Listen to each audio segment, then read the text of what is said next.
Comedy Corner kembali lagi, kali ini Guntur, seorang komika dari Stand Up Indo Bali, akan bercerita tentang kecintaannya terhadap bahasa daerah di Indonesia. Mulai dari Bali sampai ke Jawa. Nah, kita lihat keseruannya dalam Comedy Corner berikut ini.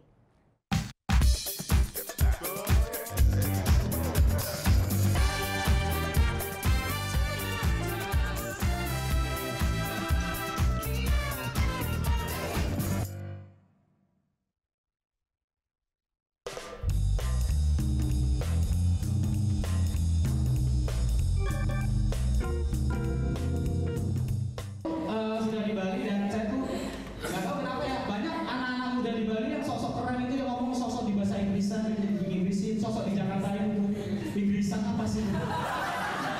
Inggrisin di sosok bahasa Jakarta itu. Lu tuh tau gak sih kekek, petek kekek, petek kekek? Lu tuh kekek, petek dikit banget sama yang sosok itu gini. Gua tuh sebenarnya benci sih, seneng sih sama dia. Tapi literally aku tuh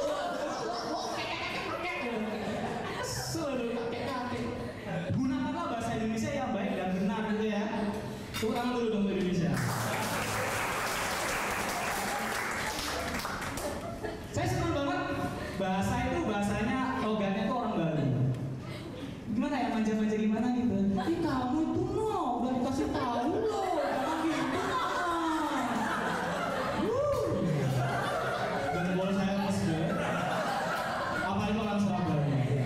Kamu itu sampai dari tadi dari mana ini? Aku dari tadi ya. Wis banget. Rekam dulu mbak ini buat awal mbak. Enak banget suaranya. Tapi ada beberapa bahasa Bali itu yang saya nggak ngerti ya. Kayak contohnya itu dikasih minta. Hatimu baru ya? Iya, dikasih minta umpun. Nih ya teman-teman ya. Dikasih dan diminta adalah hal dua yang berbeda. Dikasih ya dikasih, diminta ya diminta gitu. Ini saya nggak bisa bayangin gimana nih teman saya dikasih HP gitu ya. Dek, ini om kasih HP. Tapi om minta ya iya. Gimana sih? Dan selanjutnya adalah bahasa Jawa juga. Saya dari Banyuwangi, orang Banyuwangi itu ngomongnya lebay sekali.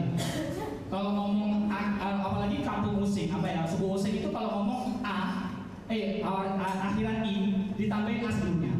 Kayak Sally namanya jadi Selai. Tapi namanya Pratai.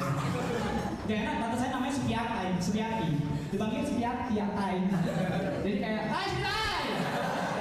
enak gitu ya. Dan sering banget orang Banyuwangi itu ngomongnya lebay banget, melihat